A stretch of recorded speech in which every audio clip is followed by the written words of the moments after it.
Torrance, California, November 1978. Chuck Norris's main dojo on Sepulveda Boulevard.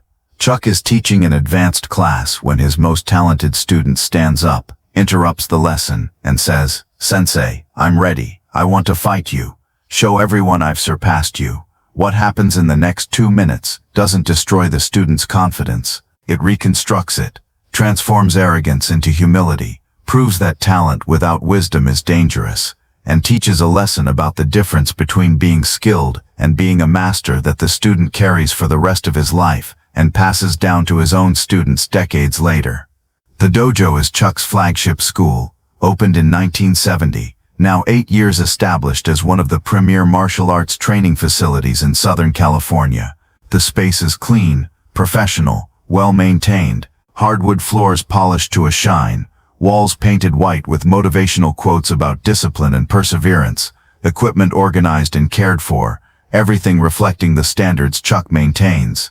This isn't a McDojo selling black belts to anyone who pays.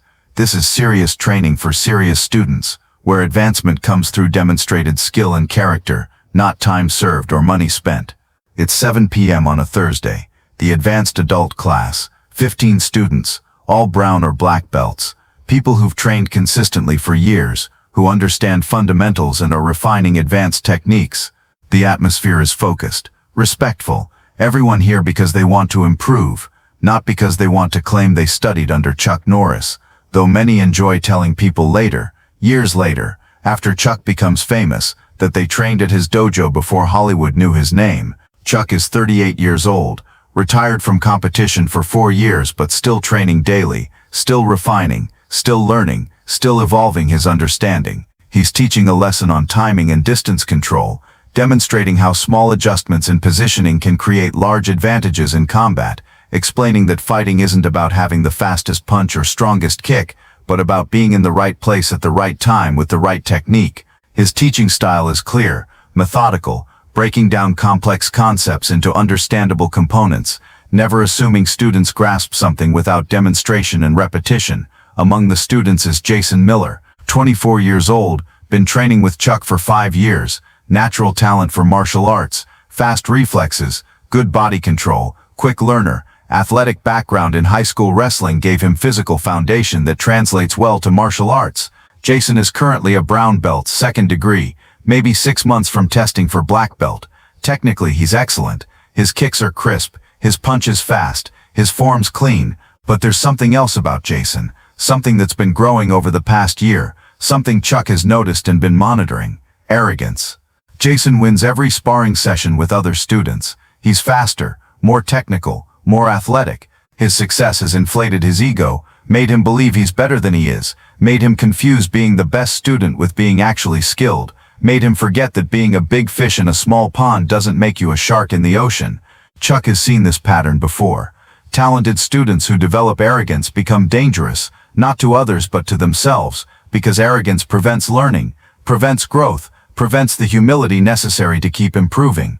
Chuck is mid-demonstration, showing a counter to a roundhouse kick, explaining the timing. When Jason stands up from his seating position on the floor, everyone turns, looks at Jason, surprised by the interruption. Chuck stops talking, turns to face Jason, neutral expression, waiting. Jason says, loud enough for everyone to hear, "Sensei, I think I'm ready." Chuck asks calmly, "Ready for what, Jason?" Jason says, "Ready to test myself against you. I've been training hard. I can beat most people here easily. I think I'm close to your level now. I want to spar with you, show everyone that I've learned enough to surpass you." The dojo goes completely silent. The other students look shocked, some embarrassed for Jason, some curious how Chuck will respond, some sensing they're about to witness an important teaching moment. Chuck looks at Jason for a long moment, assessing, reading, understanding exactly what's happening. This isn't about sparring, this is about ego. This is about a talented student who confused skill with mastery, who thinks 5 years of training makes him equal to someone who's trained for 30 years, who thinks winning against other students means he's ready for the teacher. Chuck could respond multiple ways, could refuse, maintain authority without engaging, simply say no and continue teaching, could lecture Jason about respect, about humility, about the proper attitude for students, could have Jason removed from class, make an example through exclusion, but Chuck chooses differently. He chooses to teach through demonstration, to show rather than tell, to let Jason experience the difference between talent and mastery so completely that the lesson becomes unforgettable. Chuck says calmly, "Okay, Jason, we'll spar, but understand something first. I'm not going to hurt you, I'm going to teach you. There's a difference. When you realize what I'm showing you, tap out, and we'll discuss. Everyone else, please move to the walls. Give us space." The students scramble to clear the center of the floor, creating a circle about 20 feet in diameter.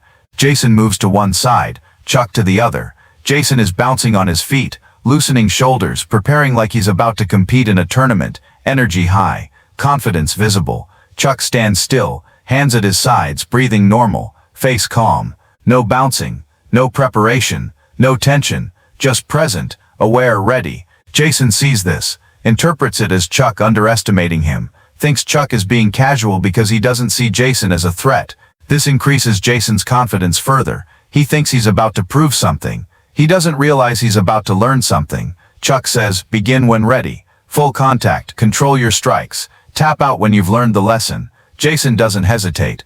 He attacks immediately, throwing a fast combination, jab cross roundhouse kick, textbook technique executed with speed and precision. The combination is good. Any other student in the dojo would have trouble defending it. But Chuck isn't any other student. Chuck doesn't block, doesn't parry, doesn't retreat. He just isn't there.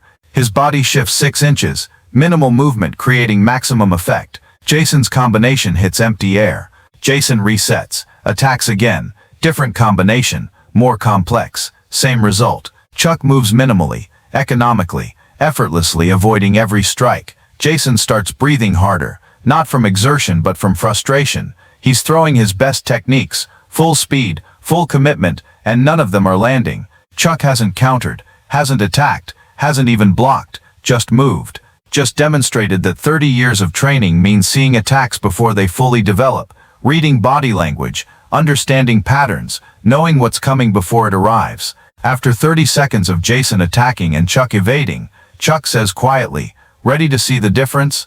Jason doesn't answer, just attacks more aggressively, putting everything into a spinning back kick, his flashiest technique, the one that wins him tournaments. The kick is fast, powerful, would knock out most people if it landed. Chuck steps forward into Jason's spin, inside the arc where the kick has no power, simultaneously placing his hand on Jason's shoulder, not striking, just controlling, guiding Jason's momentum, adding slight pressure, and Jason finds himself on the mat, sitting, unclear how he got there. Chuck is standing above him, hand extended to help him up. Jason takes the hand, stands, face showing confusion, and the first edge of understanding. Chuck says, "Again. This time I'll counter." Jason attacks. Chuck evades 2 strikes. Then on the third, counters. Not hard, not to hurt, just to show. His fist stops 1 inch from Jason's solar plexus. Perfect position, perfect timing. Could have landed with full force but controlled. Jason freezes, realizes he's completely open, completely vulnerable, that Chuck could have ended this exchange at any point but chose not to. Chuck withdraws his fist, resets, says again. They continue. Every exchange follows the same pattern. Jason attacks with everything he has. Chuck demonstrates the gap between them, sometimes evading, sometimes countering, sometimes controlling, always with minimal effort, always with complete control, never hurting, never humiliating, just showing, teaching, letting Jason experience the difference between talent and mastery. After 2 minutes, Jason stops, breathing hard, not from physical exhaustion, but from emotional overwhelm. He taps out, bows deeply, says, "I understand now." Chuck asks, "What do you understand?" Jason says, voice quieter now, humbled, "I understand that I'm not ready. I understand that 5 years of training doesn't equal 30 years of training. I understand that beating other students doesn't mean I'm good, it means I'm better than them, which isn't the same thing. I understand that arrogance made me blind to how much I still don't know. I'm sorry, Sensei. I was arrogant and disrespectful." Chuck puts a hand on Jason's shoulder, says, "You weren't disrespectful. You were honest about where you thought you were. That's actually valuable. Many students think they're better than they are but won't say it, won't test it. You tested it. Now you know. The question is what you do with this knowledge. Do you let it destroy your confidence, make you quit, convince you you'll never be good enough? Or do you let it show you how far you can still grow, how much you can still learn, how much better you can become?" Jason thinks for a moment, then says, "I want to learn. I want to get better. I want to actually become what I thought I already was." Chuck nods, says, "Good. That's the right answer. You have real talent, Jason, genuine skill. But talent without humility is just arrogance waiting to be corrected. Talent with humility becomes mastery. Today you learned humility. Hold on to that. Let it guide you." Chuck turns to the rest of the class, everyone watching, everyone having witnessed the exchange. He says, "What Jason did tonight took courage. He thought he was ready to challenge his teacher. He was wrong, but he was willing to test his belief. That's more honest than students who think they're great but never test themselves." Jason now knows exactly where he stands. He knows the gap. He can work to close it. The rest of you remember this. The moment you think you've mastered something is the moment you stop learning. Real mastery is understanding you'll never fully master anything, that there's always more to learn, always ways to improve. Jason's arrogance brought him here tonight. His humility will make him better tomorrow. The class continues.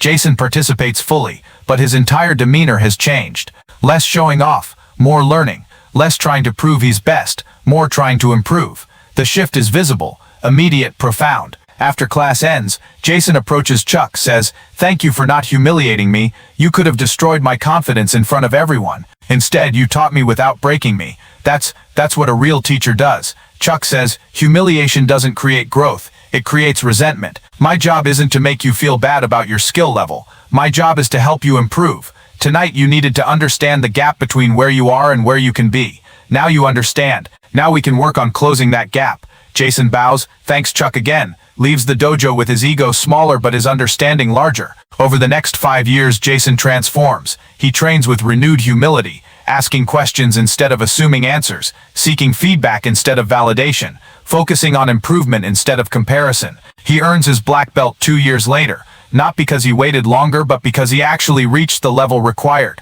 He continues training for another decade, becomes one of Chuck's assistant instructors, eventually opens his own school in San Diego. At his own school, Jason is known for 2 things: excellent technique and deep humility. When students become arrogant, Jason tells them about November 1978, about the night he challenged Chuck Norris, about 2 minutes that changed his entire understanding of martial arts and himself. He tells them, "I thought I was ready to surpass my teacher. I wasn't even close, but Chuck didn't destroy me for my arrogance. He taught me through it. He showed me the gap without crushing me." That's the difference between a fighter and a teacher. A fighter proves he's better. A teacher helps you become better.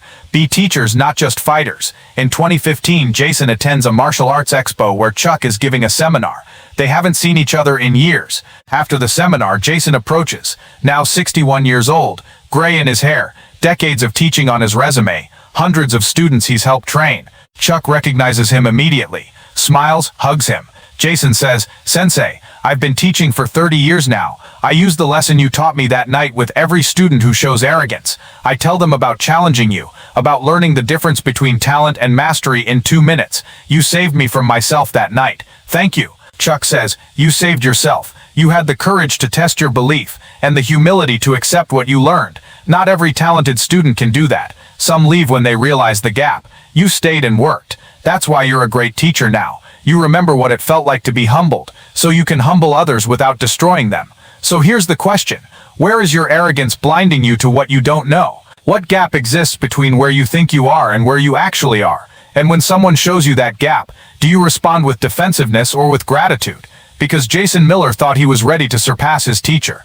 2 minutes showed him he wasn't even close. But those 2 minutes didn't destroy him, they directed him. Channeled his talent through humility into actual mastery. Chuck could have humiliated Jason, could have destroyed his confidence publicly, could have ended his martial arts journey. Instead, Chuck taught him the most important lesson. Arrogance is a stage of development, not a permanent condition. And with the right teaching, it can transform into humility. And humility is the foundation of all real growth. What's your arrogance preventing you from learning? And who's patient enough to teach you through it, instead of punishing you for it?